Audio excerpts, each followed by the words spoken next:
Hello, everyone out there in Rumble X and YouTube land. Welcome back to Diego Knows. Of course, I'm Diego, and today we're going to continue to talk about Legally Blonde. That's right, Legally Blonde. You're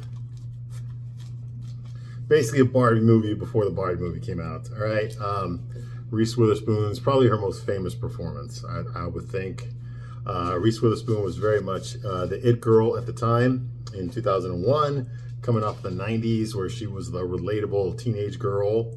I guess she played a lot of bitches. I don't remember her doing that.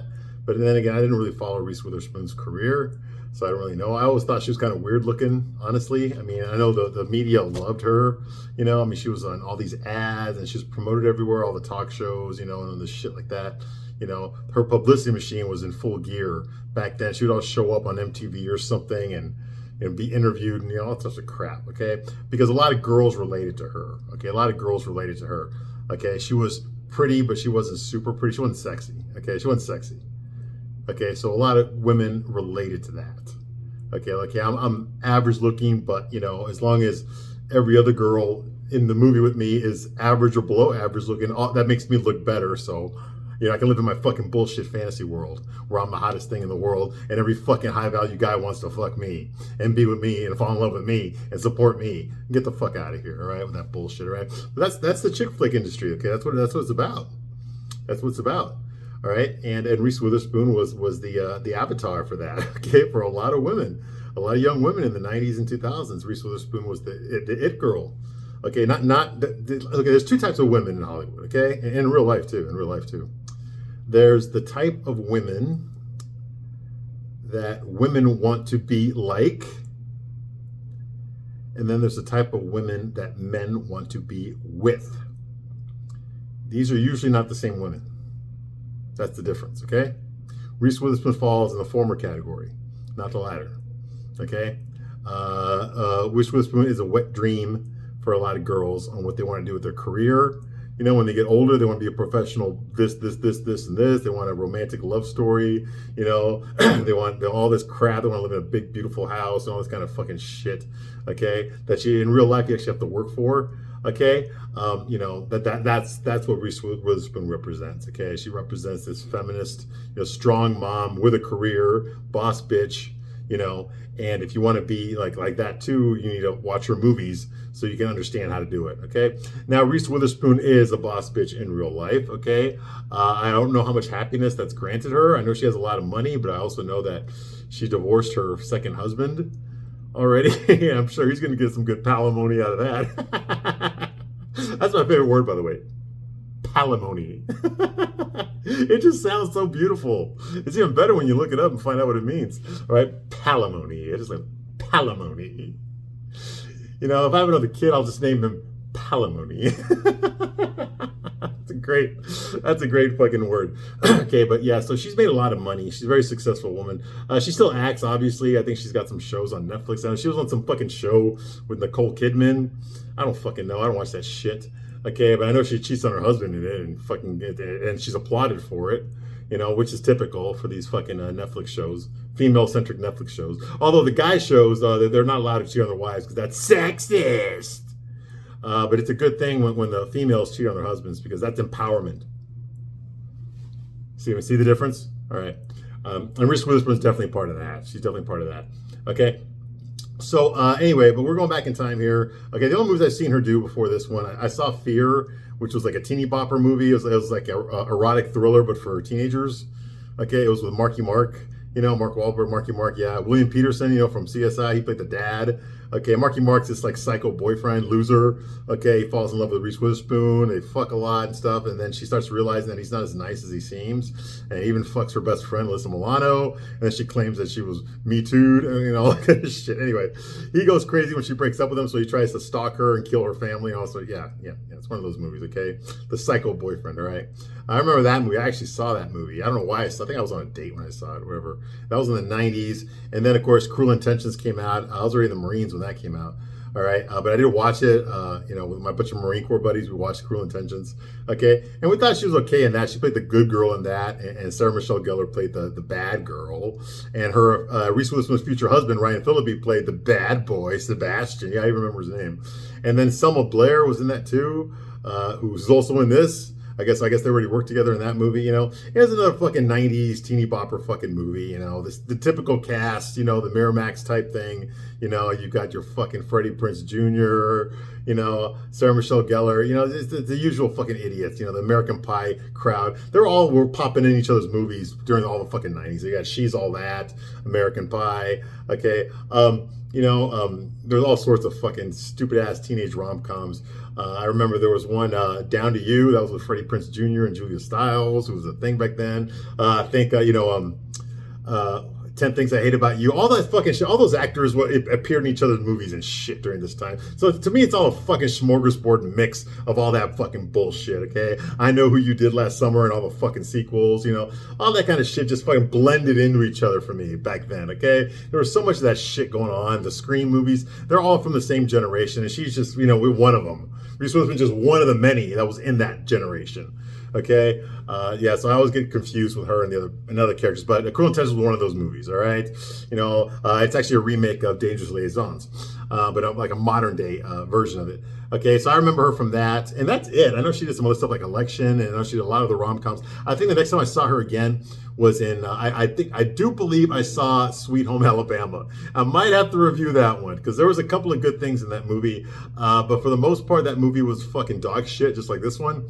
Although I think it might have been a little bit better, honestly. I'm trying to remember, because it's been a long time, it's been like 20-something years since I've seen that movie. But I do remember, I think that was with Patrick Dempsey, okay, and I think, what's her name? What's her name? The bitch from fucking Murphy Brown was in it. Why can't I fucking think of her name? Candice Bergen. Yeah, Candice Bergen will play the mayor of New York in that, whatever. Y'all know the movie I'm talking about, all right? Fred Ward was in it too before he passed away. Sweet Home Alabama. Okay, I think that's another one of her movies. She's the 30-something professional. Got everything going on. Got a college degree, making a shitload of money, engaged to the son of the mayor of New York. Okay, she's all these fucking things, but then the only thing she's missing is true love. Oh. And then there's another one I saw her with,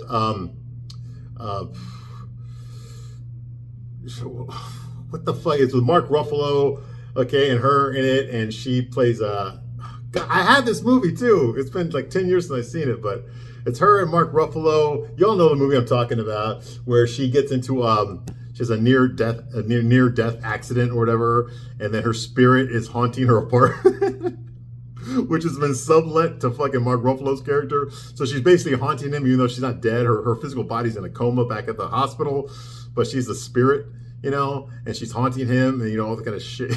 Yeah, you know the one I'm talking about. The song in there was from fucking The Cure. Show me how you do that trick. Just Like Heaven. That's it. Just Like Heaven. I got from the lyric from the Cure song. Just Like Heaven. That's the one. Y'all know what I'm talking about. Okay. The Napoleon Dynamite guy was in that one. All right. So I saw her in that. And I think I kind of liked that movie. That's before I realized that Mark Ruffalo was a piece of shit. But I think I saw her in that too. Okay. Most of these movies, by the way, I watched them with girls. I didn't watch them on my own. Fuck that noise. Okay. But I do remember her in that, and that's about it. I don't really follow her career. I really don't give two shits about Reese Witherspoon. Okay, I think if I remember correctly, Ryan Phillippe cheated on her, and that's why they got divorced. And then she married some other guy, okay, another entrepreneur, and now she's more loaded than him. Now she divorced his ass. And we all remember when he got pulled over for DWI, and she was there, and she was talking shit to the cop, telling, "Do you know who I am?" She pulled that card. Yes, she did. She pulled that card. It was on camera. They had, on the body camera, had it all. Okay, yeah, that kind of hurt her career a little bit. She made an apology, but, she made an apology because she got caught. Just imagine all the other times that she was rude to people like that, that there wasn't a police camera on her. Okay, just think about that. Okay, so that should tell you a little bit about who she is, who she really like. Okay, and quit judging these goddamn celebrities by the roles that they play. Okay, they don't even pick their own roles. All right, their managers pick their roles. Whatever's going to make them the most money and increase their Q score, get them the next acting job. Get them a better paycheck. That's all they care about. Okay, so of course they're going to want the roles that make them out to be the fucking the moralistic, principled person, as opposed to the piece of shit that they really are in real life. Okay, we all know this. Okay, you don't want to believe it. Doesn't mean it's not true. All right. So I don't think too much about Reese Witherspoon. I really don't care. Unfortunately, a lot of you women do care about Reese Witherspoon, and you do care about this movie, Legally Blonde. So because of that, because I know the significance, that's what I do here on this channel is I review your fucking chick flicks that you women love so fucking much. Okay, and I give you a straight man's point of view. You know why? Because no one else is doing it. Be honestly, who else is doing this? What I'm doing? Who else is telling you what a man really thinks? A straight man really thinks about this fucking movie. How many straight men do you even know they even fucking watch this movie from beginning to end? Okay, how many guys you know? Yeah, probably not too many. All right, or your boyfriend? Yeah, you made him watch it. You made him watch it. I'm sure he was on his phone the whole time. You know, that kind of thing. All right. No, I actually sat through the whole fucking thing, okay, and watched it, okay? And I'm going to tell you what I feel is realistic. As a straight guy myself, I've dated lots of women, okay? You know, and I kind of know what works and what doesn't work, okay? And I'm trying to find out here, what are these messages that these movies are sending to, not just to adult women who should know better, but to young girls, teeny bopper girls who watch this shit and think this shit's going to happen to them. It's very bad enough that a lot of you women watch shit like this and you think that's going to fucking happen to you, okay? It's not. It's not. I'm not saying you're not going to fall in love and then you're going to have a magical circumstance, but it's not going to happen like it does in the fucking movies, all right? Because you're not one of those girls in the movie, okay? Those aren't real women, okay? You're a real woman, okay? And the real men don't fucking look and act like that.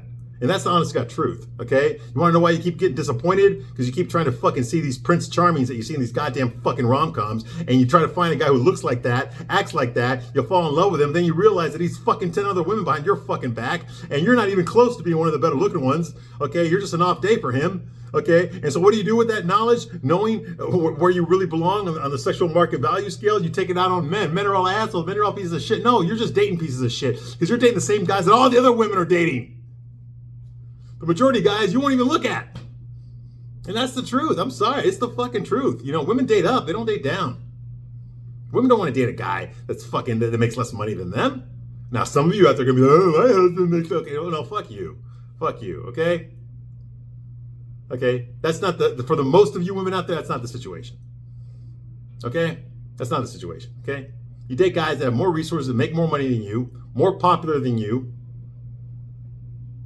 maybe not better looking than you, because you still want to be the pretty one in the relationship. All right, but that's usually what goes down. Okay, realistically, but you can't see that in a rom-com. Okay, that's when the rom-coms, the guys are always better looking than girls, because it wasn't made for me. If this movie wasn't made for me, there's nothing here that I want to fucking see. These girls are all fucking average looking. Like, some of them are pretty, some of them are cute. Okay, but I've not seen one sexy one in this fucking movie. I'm sorry, Selma Blair is cute. She's not sexy. Okay, Reese Witherspoon's girlfriends are fucking cute. They're not sexy. Okay, and they play dumbasses. All right, once again, it's supposed to be a feminist movie, but yet all the girls in the sorority are just as stupid as her. You know, they're more stupid. Okay, because they don't have 4.0s like she does, like Elle does. Okay. See, Elle just acts stupid, but she's really not. Okay, she's just a girly girl. A lot of fucking estrogen all the way to the fucking max. Which I like that. I mean, she's kind of overboard with it. Okay, but I like that. I like the fact that she's not ashamed to act feminine. Because today in 2024, you can't fucking do that. You know, women get, you know, they get, if her idea of happiness is to fucking settle down, marry a guy, be a housewife, and take care of the fucking kids, she's looked down upon by other women. She's chastised for that. What the fuck? Ugh. You want some man control you? Yeah, exactly. That's what she gets from other women. So no, she's got to fucking graduate. She's got to get her PhD. Who the fuck's gonna raise the kids? Oh yeah, they'll hire somebody for that. Her husband will hire somebody for that. Okay, and then when he's fucking working his 65 hours a week, okay, earning his fucking $500,000 a year paycheck, okay, he's not home. So what's she gonna do? She got lonely, so she started fucking the yoga instructor behind his back. He's a better lay, so she leaves her husband, takes the fucking kids, and then she catches her new boyfriend yoga instructor, fucking the other yoga students too. Now she feels like shit. Her husband ain't gonna take her back, but it's okay because she's collecting alimony and child support from his fucking ass, and he's living in a fucking studio apartment because she kept the fucking house. Okay, so what's she gonna do now? Now she's gonna spend her money, his alimony check, okay, to go fucking get 23-year-old fucking male models that she met at the fucking bar to fuck her. And they're gonna take all the gifts that she buys and they're gonna go back and give it to their boyfriends. And her and all the fucking wine moms, okay, when they're not talking about their saggy tits, okay, and their fucking cellulite, they're gonna fucking drink their fucking wine and talk about how they're all boss bitches and they control everything and men all suck. Yeah, that's what they're gonna do, all right? Where are they going with this? It's sad, but it's true. Ladies, don't end up like that. Please don't end up like that, okay? I know plenty of women like that. They squander their youth. Okay, always a bigger, better options, always a better guy. Okay, and they made a lot of mistakes that they can't undo. They can't undo. Now, I do realize that in these movies, accountability is not necessarily a virtue in these movies. For any female-dominated movies, accountability is not something that they really want to deal with. Not just in movies, but in real life. Okay, but it doesn't matter how. Just because you see the world one way, just because you want the world to be a certain way, doesn't mean it is that way. Okay, accountability comes from all of us. You, me, everybody. Okay, we all have to answer for the things we do. And I'm not talking about like in heaven and shit. No, I'm talking about in real life. You know, if you want to make bad choices in your life, okay, eventually you're going to get caught. You know, eventually you're going to have to answer for what you've done. Okay, nobody escapes this. That's why I always tell people, don't be jealous of anybody just because they have a better house than you or more money than you, or they're dating a better looking woman than you. You have no idea what they're going through. Everyone's going through something. Okay, and just because you don't see it doesn't mean they're not suffering something, just like you're suffering something. Okay. So, so it's not good to be jealous of other people, all right? But the point is that nobody gets away with this shit, okay? I know we live in a society that tells you bigger is better, there's always a better looking boyfriend out there. There's always trade in your zero and get a hero, Well, who defines what a hero is? And why would the hero want to be with your fucking, what do you bring to the table? Oh, I am the table. No, you're not the fucking table. You're not the fucking table, okay? Because if that was the case, then fucking us men live in a world full of tables, okay? We have our choice. No, you're not the table. What else do you bring besides your snatch? Okay, exactly. What do you bring? Think about that. Like, I know what I bring. I know what I bring to the fucking table. What do you bring besides your pussy? Because I bring my cock too. Okay. Whoa. Okay. We're evened out there. What else you got? That's it. And I got all these other things to offer you besides that. Yeah. You see what I mean? That's the difference. That's the fucking difference. Okay. So what are you gonna do? You gonna help me with my golf swing? I mean, what the fuck do you bring? You see what I'm talking about? All right. And let's talk about the movie, okay? We're talking about, sorry, I get a little sidetracked here. Okay, but I'm trying to set the scene here, okay, the tone for what this show is, okay? It's all about sexual politics. All these rom-coms are, and this is no different than that. And it's trying to get you to subscribe to an idea, okay? An idea, this is what dating is supposed to be. Okay, now in the last video, we talked about this movie. What's her name? Elle got broken up with by her fucking super rich fucking New York money fucking boyfriend, Warren Huntington III, right? But Ellie herself grew up in Bel Air. Okay, Bel Air is a super wealthy area of Los Angeles, okay? It's like even more wealthy than Beverly Hills. Okay, well, you know the show, Fresh Prince of Bel Air, okay? You gotta have fucking money to live there. Okay, so she's ultra wealthy too. Okay, so I don't understand how why should I give a shit about these two ultra wealthy people breaking up? I mean, how long has she been with this guy? Has she been with him long enough to realize, if she's been with him for a while, she would realize that he's not ready to settle down with her. Okay? Like, because she gets hit like this out of the blue. Oh my God, you mean you don't want to marry? Like, how the fuck did you not know he didn't want to marry you? You know when a guy wants to marry you when you've been together for, a couple of years, okay? And you still feel the same way about each other as you did when you first started dating? And you know in your heart without even really second guessing yourself, this guy is going to stay with you no matter what? And you know damn well you would stay with him, okay? If you've been like that situation, then you should be expecting a proposal like any day now, okay? But were they in that situation? Because this guy, from what we see, is an arrogant fucking prick. And a lot of it's because you women out there, or a lot of the women in this movie, they treat him like he's the only fucking glass of ice water in a goddamn desert. Okay, once he walks in the fucking sorority, all the women are fucking playing with themselves, looking at him, and he's just like, with his sunglasses on, walking around like he's Mr. fucking Big Cock, and all the women are treating him like he is. So of course a guy like that's going to have an inflated sense of self-entitlement. What the fuck? So now if a guy like this, he's driving a fucking Porsche, he's super fucking wealthy, he's good looking. Yeah, he's a jerk, but a lot of women will overlook that as long as he fucking takes them out to nice places, takes them to fucking Greece and Hawaii and New Zealand. As long as he does that, she'll fucking overlook him being an arrogant prick. Morally, she's no better than him. She's just as shallow as he is. Okay? She's just hot.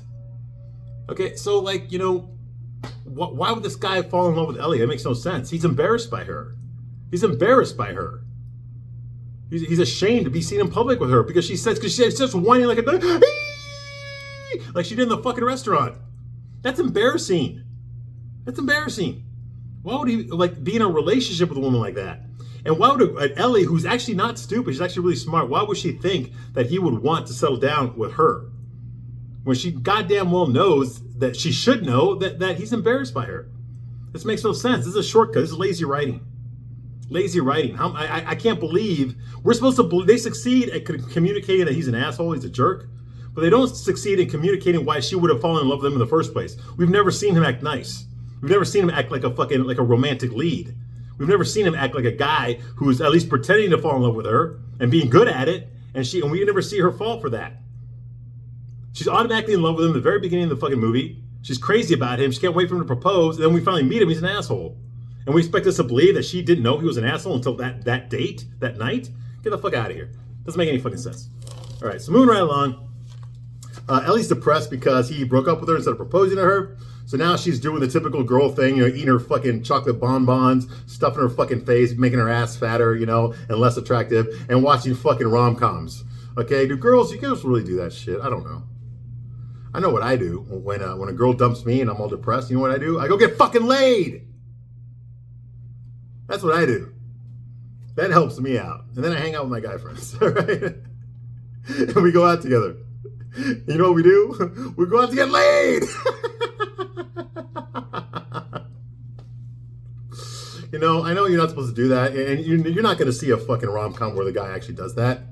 Okay, because these rom-coms all want men to be weak and shallow and basically sit in the corner of their bed with their dick in their hand, crying and hoping that the phone rings, that the girlfriend who's getting fucked 10 ways to Sunday, okay, by Big Dick Johnson is gonna fucking call him and tell him that she made a mistake, she's really in love with him, she wants him back, okay? He's gonna sit there in the corner of the bed with his tiny dick in his hand, jerking off and crying, waiting for the fucking day that she's gonna call him back. That's what these rom-com movies make you think that we're doing. Okay, but we're actually not, because you can't show that. You can't show what we're really doing in a rom-com, okay? Because that would really suck, wouldn't it? Okay? Now, yes, there are some guys that will do that. That will, stay in the corner of the fucking room, jerking off and crying their eyes out for fucking 5-10 years because their girlfriend dumped. There are guys like that. Unfortunately, I've known guys like that. Unfortunately, that is true, okay? But not all guys are like that.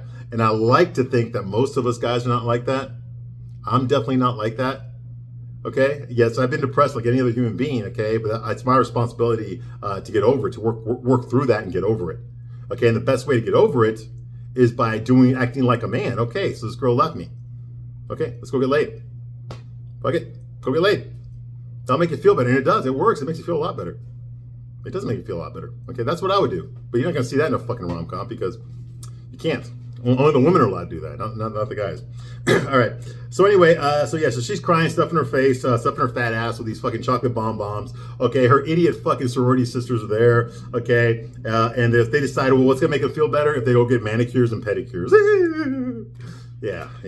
Did I tell you this is a fucking chick flick? Because if I didn't communicate that yet, you should know. All right, yeah. She does what everybody does. They go get manicures and pedicures. All right, fine. And don't tell me the girl doing it's Vietnamese. All right. So they go to the manicure and pedicure place. Ellie looks at the picture of Warner's ugly sister-in-law, who, by the way, is part of the Vanderbilt family. Yeah, the Gloria Vanderbilt family, just like Anderson Cooper is from CNN. All right.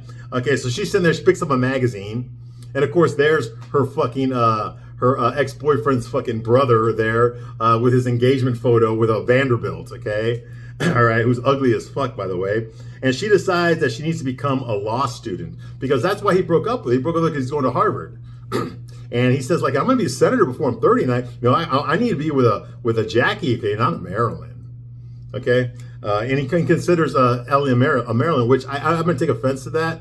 Okay, and I'm going to call it bullshit flag, because even though Marilyn appeared ditzy and was blonde and all that kind of very feminine, okay, which turned a lot of men on, okay, the difference is that Marilyn kind of was, she had a talent. I mean, for the screen fell in love with her, okay? She had a presence, a screen presence.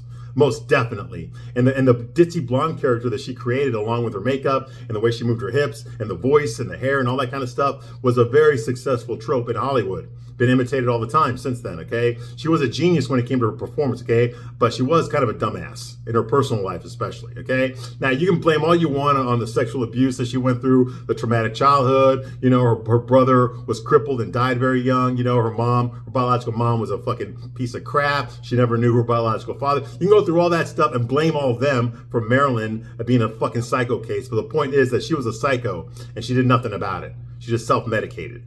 Okay, now whether she was killed or whether she killed herself, who fucking knows? Who gives a shit? Okay, this woman has fucking smoked more meat than Hickory Farms. Okay, she was most definitely a whore, but she didn't see sex as a lusting thing. She saw sex as transactional. I fuck you, you give me something that I need. You boost my career, you boost my talent, you boost whatever. You open up opportunities for me, but I'll give you the pussy. That's how she saw it. That was her currency, was her pussy, because she knew guys wanted to fuck her. She parlayed that into a successful acting career, which would not have been successful if she hadn't fucking, number one, been beautiful and created that character, the ditzy blonde, the sexy ditzy blonde that she created, and number two, if she hadn't died young. Okay, because she would have been. I mean, she was near the end of her career. She had already hit the wall. Okay, she was getting a bad reputation in Hollywood. People did not want to work with her anymore. Okay, she was holding up production sets. They were losing money on her. Okay, she was about to be put out to pasture if she hadn't died when she did. All right, that's the only reason she's still immortalized. Okay, because she's always going to be 34. All right. But anyway, unlike Elle doesn't come across as a slut. She's a girly girl. She plays a ditzy blonde, even though she's not. Marilyn was. Okay, but she doesn't come across as a slut. So I don't really, comparing her to Marilyn Monroe, it's not the same thing. It's not the same thing at all. Okay, I'm not going to call a girl a slut unless I have evidence. Okay, and there's no evidence that Elle is a fucking whore. Okay, Marilyn was, and there's plenty of evidence for that. All right, moving right along. Okay, she decides she's going to apply to law school. Okay, so that she can to Harvard, so she can be with her boyfriend. Like, it's easy. Like, oh, I'll just do it. Okay, no, you can't just do it. Okay, you got to come from a super wealthy family. I mean, bigger. I mean, the Vanderbilts can do it. Okay, but I doubt the Ellie Woods, whatever, can do it. Okay, but you got to have a great. Anyway, she goes to her career counselor. Okay, her school counselor, and it tells her, okay, listen, your degree is in fashion and merchandising. Okay, by the way, her counselor is played by fucking what's her name? Ann DePesto. Okay, from fucking Moonlight. Okay. Grace DePesto, I forgot her name, okay? Miss DePesto from fucking Moonlighting plays her guidance counselor, okay, at her University of CULA. Yeah, fake university, but it was filmed at USC, okay? Her degree is in fucking fashion and merchandising. So how do you fucking parlay that into fucking get accepted at Harvard Law? Well, it tells, okay, you got to score 179 on your LSAT. You got to get a recommendation from all your professors, shit like that. So she decides that's what she's going to do. That's her goal now.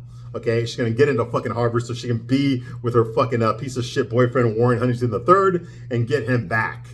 All right, get back with him, all right? That's her plan. Yeah, rom-com territory here, okay?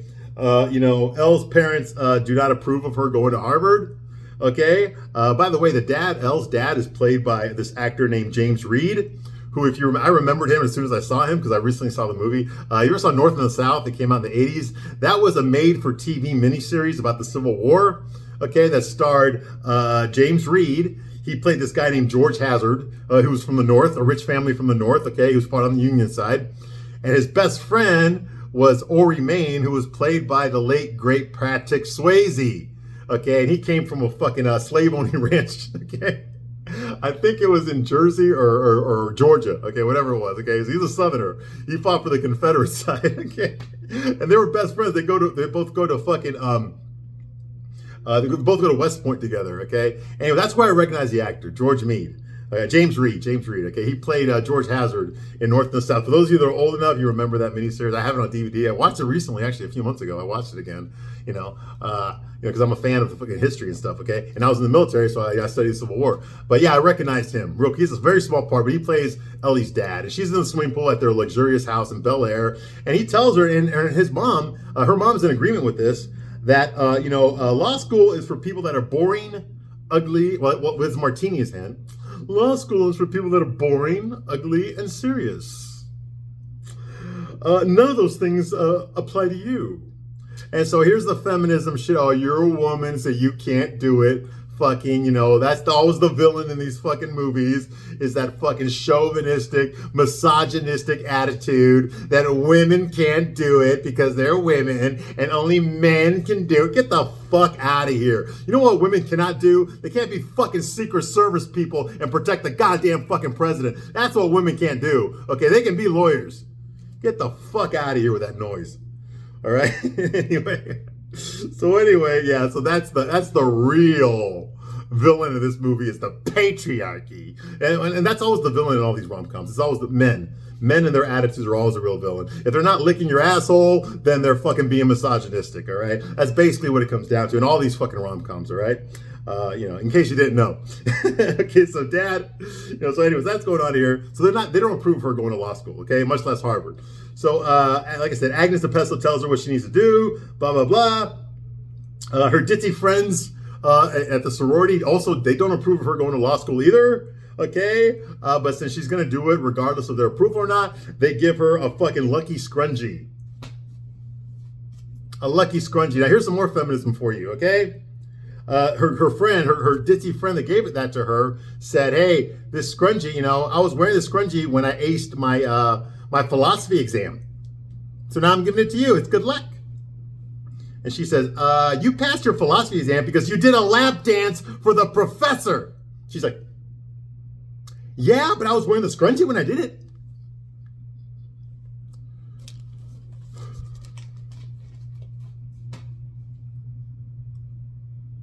I thought the point of this movie, so now not only am I confused now with the message of this movie, now I'm wondering, how did Ellie really earn her fucking fashion and merchandising degree? Because apparently you don't have to have the grades for it. You just have to fucking,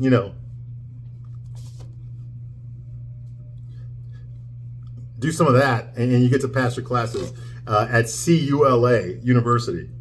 All right, so yeah, so that wasn't a good thing. If your message is that women can do it too, then don't give me this bullshit that men are just gonna fucking pass you at a fucking expensive university because you gave them a lap dance. Okay, do you realize not only is there Me Too involved there, not only is that sexual harassment, and I know they used to do it a lot back in like the 60s and 70s and shit. Okay, it's supposed to be 2001. We're supposed to have evolved past that. There should be like human resources at this university, which did exist back then. It's all run by fucking women, okay, who are trained to spot shit like that to professors fucking their students, okay? Or inappropriate relationships. Not necessarily sex. I think lap dance qualifies as inappropriate relationship with your professor. Yeah. So but none of that's brought up in here. All right. So yeah. So that's just like a throwaway line, but it's there. Okay. So anyway, so she Elle decides that she's gonna make a video audition, or she's gonna make a video and submit that as her application to Harvard. So she makes a video. Of course, it's her with her tits hanging out in her fucking bathing suit. Now, Reese Witherspoon is not that attractive, like I said before. She does not have the best body in the world. She's got some great tits, I'll give you that, okay? She's got some nice tits, okay? And she makes use of that, but her legs are too skinny. Her butt is too wide and flat. She's got these two big fucking bulbs. She looks like fucking Megamind forehead. These two bulbs sticking out of her forehead, okay? And she has a chin that looks like a fucking elbow, okay? She has no jaw at all. She goes from chin, they go straight out to cheeks, and then these two big fucking domes on her forehead. Okay, so no, she ain't the prettiest thing in the world. Okay, I think she's average looking, definitely. She's got some nice tits. So of course she wears a bikini to show off her tits, and that's how she talks to the camera. That's her video application to Harvard. Okay, she's showing off her tits. Okay, so and they are nice, like I said. Okay, and she crams. She studies very hard for the LSAT, and she passes the LSAT. She wears summer dresses everywhere. Okay, she gets her ass pinched on camera. Some guy actually sexually assaults her on camera. She's like, "Oh, I object," and then keeps walking in her fucking tight summer dress. Yeah, so that's going on here. Okay, her ditzy blonde, all white sorority girlfriends, they congratulate her for passing the LSAT. Okay, despite that it looked like she wasn't confident in her answers. So when we see her taking the LSAT, she looks like worried, like maybe she's not confident in the answers that she gave. Then we find out through telegram that she passed. Okay, so now all the sorority sisters were sitting there waiting for that telegram, playing with themselves. And then, of course, once she got it, she opened it. They're fucking carrying her on their shoulders. They're throwing streamers, confetti, all the fucking dildos come out and they start fucking each other. Yeah, because Elle passed her fucking LSAT, all right? Yeah. Okay, so that's all going on here. Streamers, confetti, they all carry her like she fucking won a football game, all right? Now, of course, the Harvard Admissions Board, which is all a bunch of old, unattractive men. No women there. Yeah, that's realistic. Okay, Harvard, no less, a fucking Ivy League fucking woke school. Okay, the admission board is all old, horny, nerdy white men. And of course, they can't get past the fucking her tits and her smile and her ditzy attitude. And that's why I should be admitted to Harvard. You know, and they're just like they've never seen pussy in their life. Okay, just like they all look like fucking Rob Schneider of the orgasm guy from fucking Saturday Night Live in the 90s. All right, yeah. So that's going on here, and you know, and I guess she's considered diversity. I don't know. Was Harvard sexist back then? Were they? I don't fucking know. I doubt it, but were they? You know. So of course, because of diversity, she gets in. They don't really like object. They're just like, a girl like this at Harvard, why not? She's got all the grades, you know? So it's not really a struggle for her to fucking get into Harvard. It's actually pretty easy. It only takes up like 3 minutes of the movie. Her struggle to get into Harvard is not really a struggle, you know? It's just a plot contrivance. She gets right through into Harvard, like fucking like a hot knife through butter. Boom, she's in Harvard. Just like that, because that's realistic. That's very realistic. All right. I'm going to stop my review right here, but I'll be back shortly to continue my review of, Legally Blonde. I almost forgot the name of the goddamn movie. Legally Blonde, all right? So I thank you very much for watching this long, and I'll see you soon on the next one. Bye.